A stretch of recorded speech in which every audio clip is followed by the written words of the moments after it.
So when discount rate is given, you have to look after the PV factor table. So that is your PV factor table. So at rupee 1, what will be the first year value? It is 0.909. The second year it will be 0.826, and the third year it will be 0.751. Project B similarly will calculate the expected net cash flow, that is 16,000. So how did you get?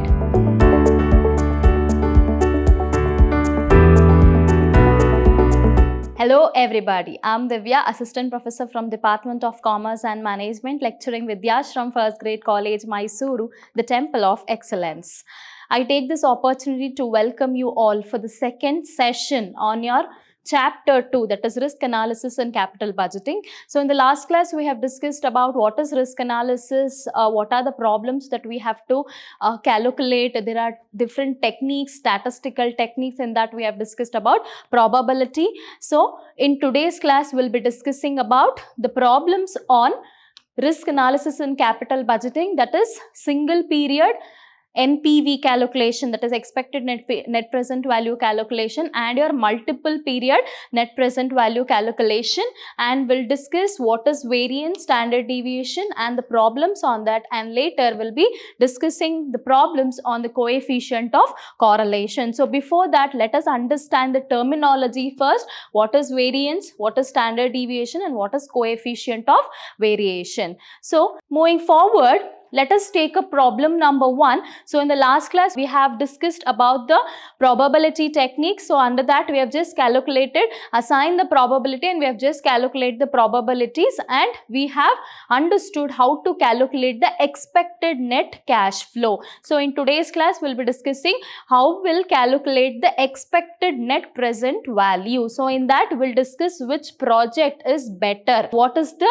risk that is associated with each project, which alternatives should be chosen.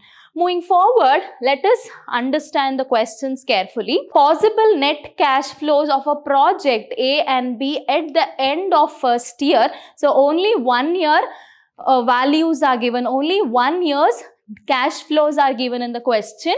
So their probabilities are given as below. So the probabilities also, they are given in the question itself.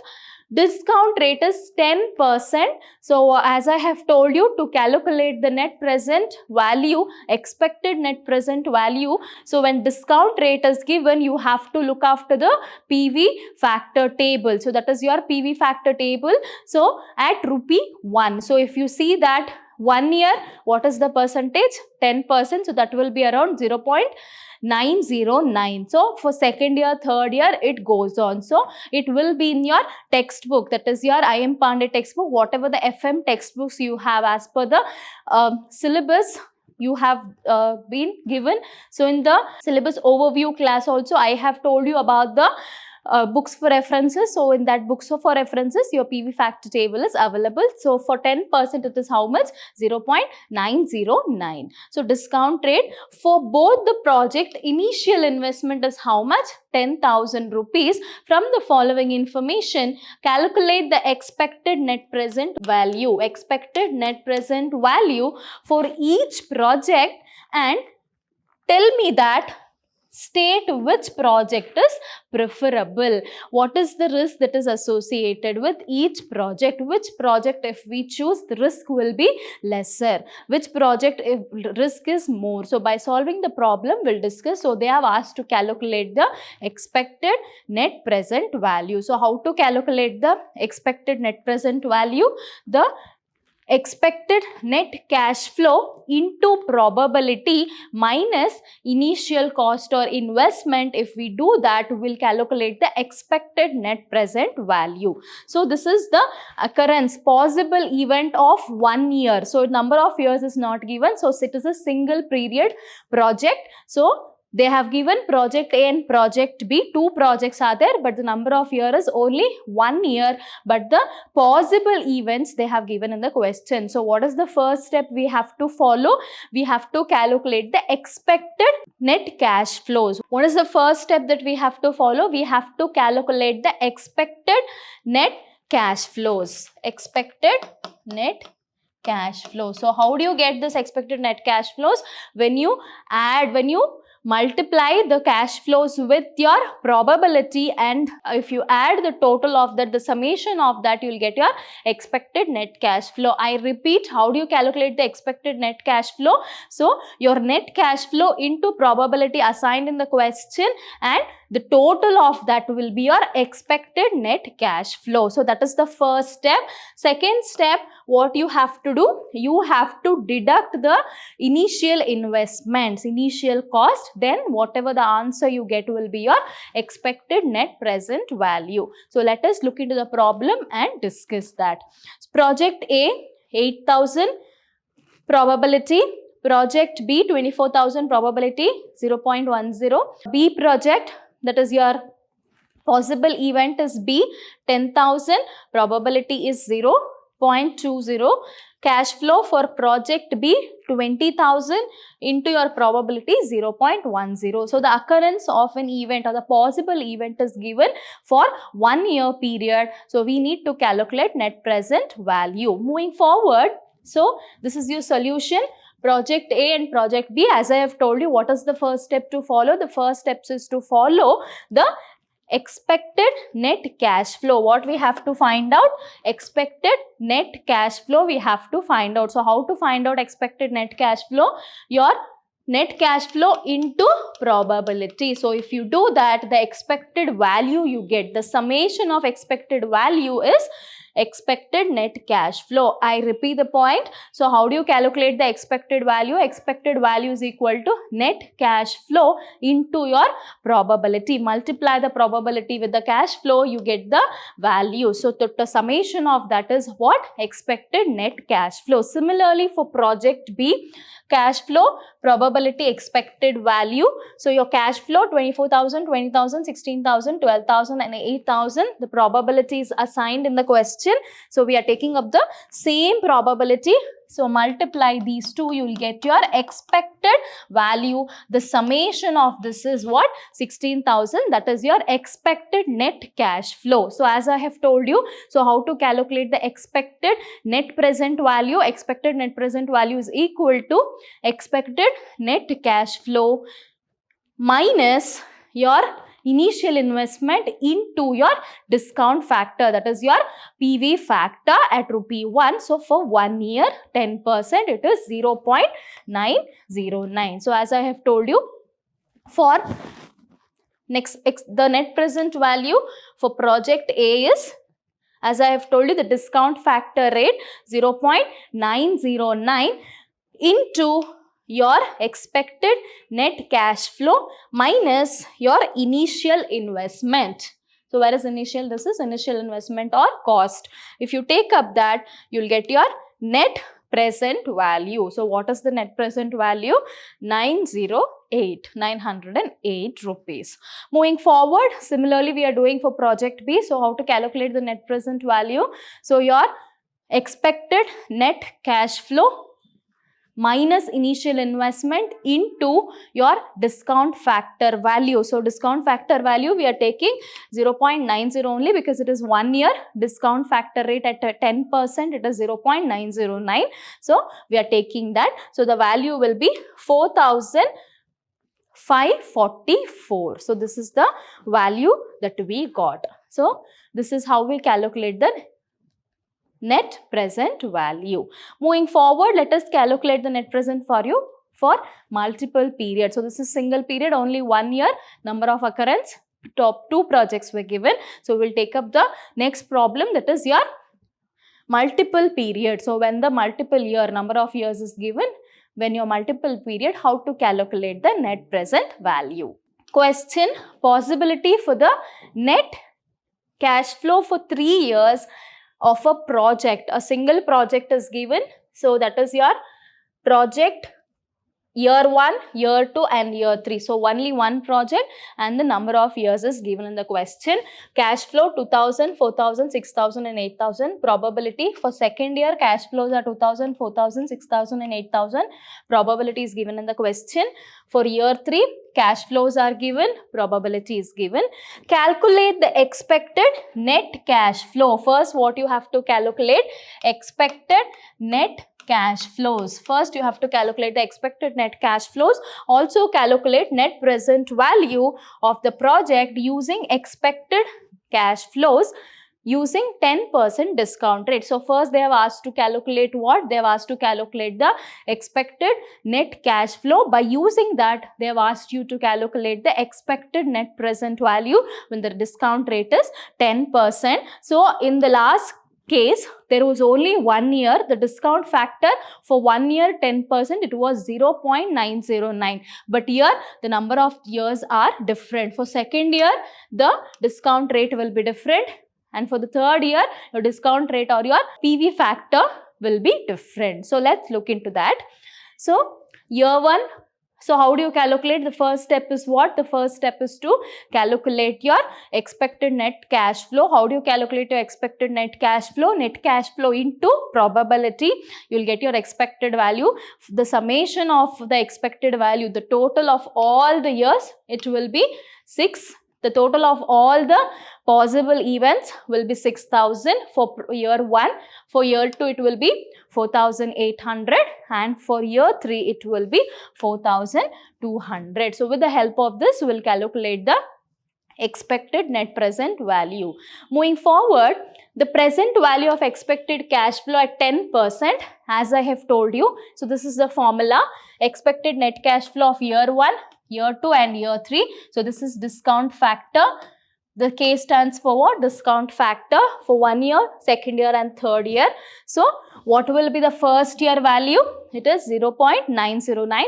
The second year, it will be 0.826, and the third year, it will be 0.751. So, this is the value. So, first what you have to do it, take up your expected net cash flow into your discount factor rate or PV factor rate. So, 4,800 second year net cash flow into your PV factor at 10%, it will be how much? It will be 0.826 as per your PV table, 10% discount rate for year 2. And moving forward for the third year, the net cash flow is how much? Expected net cash flow is how much? 4,200, and discount factor rate at your PV table year 3. That is your 10% discount factor, PV factor, that is 0.751. That is the value. So, if you multiply the values, add it, the summation of that, you will get it how much? 12,573. So, 12,573 you have got. So, you have to calculate the expected net present value. So, as I have told you, you have to deduct from the initial cost or the initial investment. So, present value of cash flow minus initial investment. So, initial investment given in the question, that is 10,000.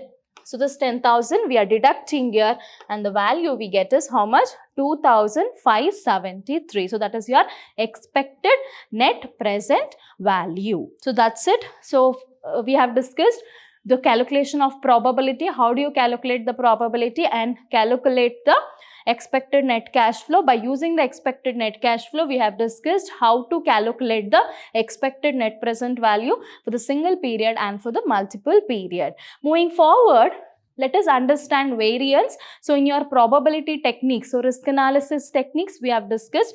Under that, we have probability, that is statistical technique. So, we have discussed the probability. So, and that another technique in statistical analysis we have is variation, standard deviation and the coefficient of variation. So, let us discuss one by one. So, variance, it is symbolically represented as variation. So, variation is a measurement of degree of dispersion. Suppose you have an investment of 5 lakh rupees. So, what is an investment you have? 5 lakh rupees, but you have got the return of 3 lakh. So, what is the difference? The difference is called as variation. So, it is symbolically represented as this. Standard deviation symbolically represented as standard deviation this. Okay. So, degree of dispersion, variation is a measurement of difference between average of a given set of data. So, you understand the variations Variation measure the uncertainty of the value from its average. Thus, variation helps an organization to understand the level of risk. What level of risk you have, what degree of risk you have. So, with the help of variation, you will be able to understand in an easy way. So, as I have told you in the initial classes itself, so the standard measure to measure the risk it is used is variation and the standard deviation. So, that is what they are telling here. Moving forward, the large variation. So, if the variation shows you the large number, then there will be a large variability between the cash flows of the different years. So, the returns will be very different from one year to the other year. The expected return will be varying from one year to another year.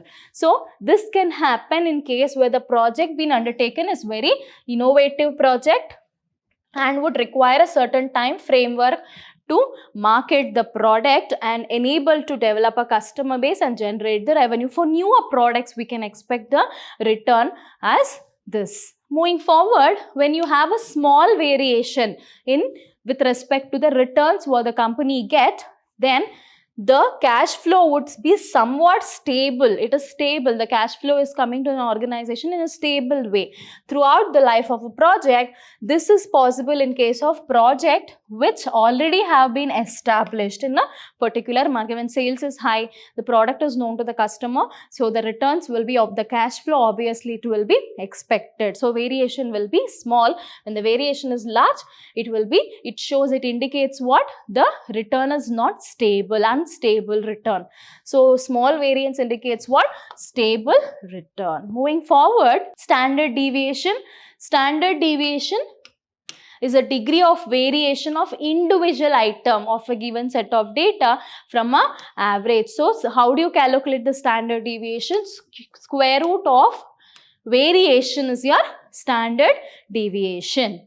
So, for capital budgeting decisions, standard deviation is used to calculate the risk associated with the estimated cash flow from the project. To understand how the risk is there which is associated with a particular project, the standard deviation is there. So, we have a different formula for variance as well as standard deviation, and when we take up the problem, we will discuss that. Moving forward, problem 3, calculate the variance and standard deviation on the following data given. So, how to standard deviation formula you got to know. Square root of variance is standard deviation. Variance is equal to your net cash flow minus expected net cash flow for the year 1 into probability. So, this is your for the first year. For the second year, data is given net cash flow minus expected net cash flow for the second year into probability. It goes on. So, this is the formula of variance and standard deviation. So, project A and project B is given. Possible events A, B, C, D, E is given. Cash flow we have for all the possible events and the probability assigned. Project B, cash flow is assigned and the probabilities are assigned. So, first step is what? To calculate the expected value for a project A. In order to calculate the variance, we want what? Expected net cash flow. What we want? Expected net cash flow. So, we have to calculate the expected net cash flow. How to calculate the expected net cash flow? Cash flow into probability. You will get your expected value. The summation of all the occurrence of event will be your expected net cash flow. Project B similarly will calculate the expected net cash flow, that is 16,000. So, how did you get 24,000 into your probabilities? If you do it, the summation of expected value will be your 16,000. Moving forward, we have got our expected net cash flows. Now, we need to calculate what? Your variance. Moving forward, we have to calculate the project A variance. What is the formula? Net cash flow minus expected net cash flow into your probability. So, this is whole square. So, 8,000 your net cash flow minus expected net cash flow is how much? It is 12,000 whole square into probability. In the same case for your occurrence 2. So that is your possible event B. So 10,000 is the net cash flow minus expected value, net present expected net cash flow. It is 12,000 whole square into probabilities. You have to do it and then you'll get the values as 16 lakh, 8 lakh, 0, 8 lakh plus 16 lakh. The variance you get is 48 lakhs. So you have got the variance. How to calculate the standard deviation? It is very easy. The square root of your variance is standard deviation 48 lakh. If you take up the square root, the answer you get is 2,190. Similarly, you have to do it for the project B. So project B variance, what is the formula? Net cash flow minus expected net cash flow whole square into probability. So if you do it for all the occurrence possible events, the value you get is 1 crore 76 lakhs. So the under root of that, if you remove the root, you'll get 4,195. So moving forward, now let us know what is your coefficient of variation. So to measure the standard deviation, in few of the cases the difference will be very similar. So at that time it will be very difficult for the financial manager to take up the decision. To have a better clarity in the project, you have your coefficient of variation. So what is the formula of coefficient of variation? Standard deviation divided by expected cash flow.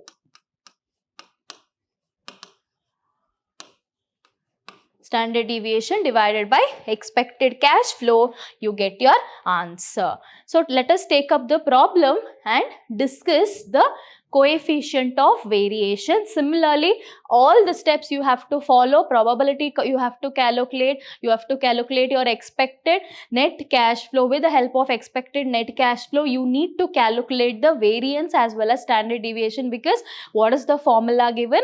Your standard deviation divided by expected net cash flow. So you need to calculate expected net cash flow as well as your standard deviation. If you want standard deviation, you need to calculate the variance. So all the steps as we have solved the problems, that is your third problem, second problem, it is similar. So a possible events, project A, probability as assigned, project B, probability and your cash flows are assigned.